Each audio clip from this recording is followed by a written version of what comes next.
Olá! Hoje a gente vai mergulhar num tema que afeta a vida de todo mundo, a inflação. Mas a ideia aqui é olhar para ela de um jeito um pouco diferente, investigando as causas que nem sempre aparecem no jornal. Vamos começar com uma coisa que todo mundo sente no bolso. Sabe aquela sensação de que o dinheiro parece que vale cada vez menos? Que o que se comprava antes hoje já não dá mais? Pois é. Por que será que isso acontece? É exatamente essa a pergunta que a gente vai tentar responder aqui. Para a gente entender essa história toda, nosso caminho vai ser o seguinte. Primeiro, vamos entender o que é o dinheiro de verdade. Depois, a gente vai meio que virar de cabeça para baixo o conceito de inflação. Vamos investigar de onde vem o dinheiro novo, quais são as consequências que a gente não vê de cara e fechar com uma ideia bem provocadora. Será que a inflação é uma espécie de imposto?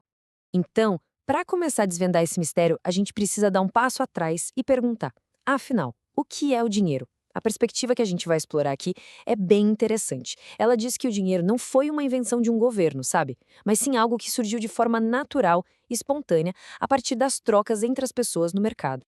E essa linha do tempo aqui mostra bem essa história. Pensa só, tudo começou com a troca direta, o famoso escambo. Com o tempo, as pessoas perceberam que alguns bens, como o sal, eram mais fáceis de trocar.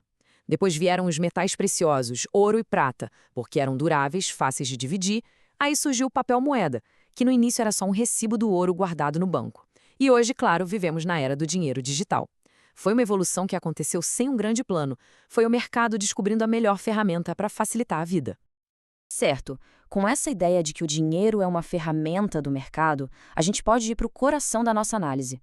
E é aqui que a coisa fica interessante, porque vamos propor uma redefinição do que a gente costuma chamar de inflação.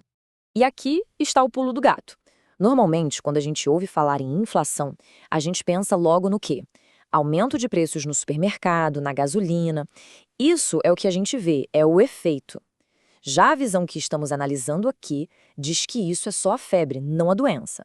A verdadeira inflação, a causa de tudo, seria a expansão da quantidade de dinheiro e de crédito na economia. Essa citação resume a lógica perfeitamente. Causa não é efeito. Se a gente aumenta a quantidade de dinheiro em circulação, mas a produção de bens e serviços não cresce no mesmo ritmo, bem, a matemática é simples. Cada real vai comprar um pouco menos de coisas. E o resultado disso, os preços inevitavelmente sobem. Beleza. Se a inflação é, então, essa expansão da oferta de dinheiro, a pergunta que não quer calar é: mas de onde vem esse dinheiro novo? Por que a quantidade de dinheiro aumenta? E a resposta, segundo essa linha de pensamento, é que essa expansão não é um processo natural do mercado. Ela vem de ações deliberadas, seja o governo imprimindo mais notas, seja o Banco Central usando suas políticas para expandir o crédito, ou até mesmo os bancos comerciais, que criam o que se chama de moeda escritural toda vez que fazem um empréstimo. E como é que esse ciclo funciona na prática? Bom, primeiro, a autoridade monetária, como o Banco Central, expande o crédito de forma artificial. Isso joga as taxas de juros para baixo, para um nível que não reflete a poupança real da sociedade. Com os juros baratos, os empresários pensam: opa, hora de investir. Eles pegam empréstimos e começam vários projetos que parecem muito lucrativos. Só que a realidade bate na porta. Não existem recursos e mão de obra de verdade para tantos projetos ao mesmo tempo. Muitos deles, que só pareciam bons por causa do juro baixo, se mostram inviáveis, e aí vem a crise, a recessão, que nada mais é do que um momento doloroso de corrigir esses erros de investimento. Mas os efeitos dessa expansão de dinheiro vão muito, muito além do que a gente vê na etiqueta de preço no supermercado.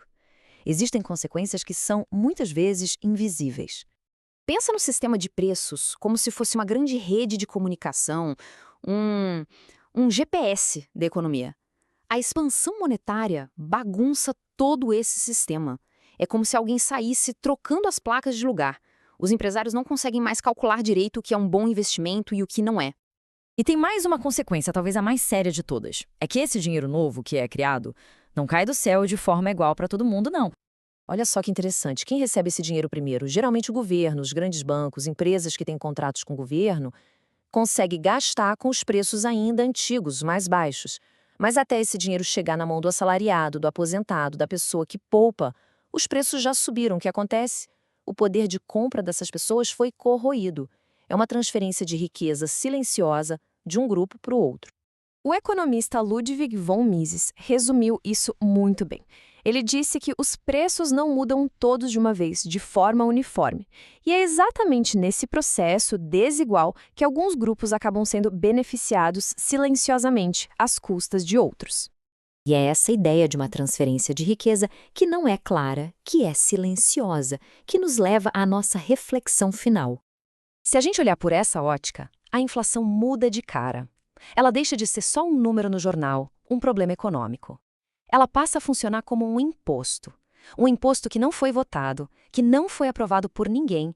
Ele simplesmente acontece, corroendo o valor do nosso salário, da nossa poupança, dia após dia. Bom, essa nossa análise aí apresentou uma perspectiva bem específica sobre o tema. E ela nos deixa com uma pergunta muito poderosa para a gente refletir. No fim das contas, quem é que realmente paga a conta dessa política?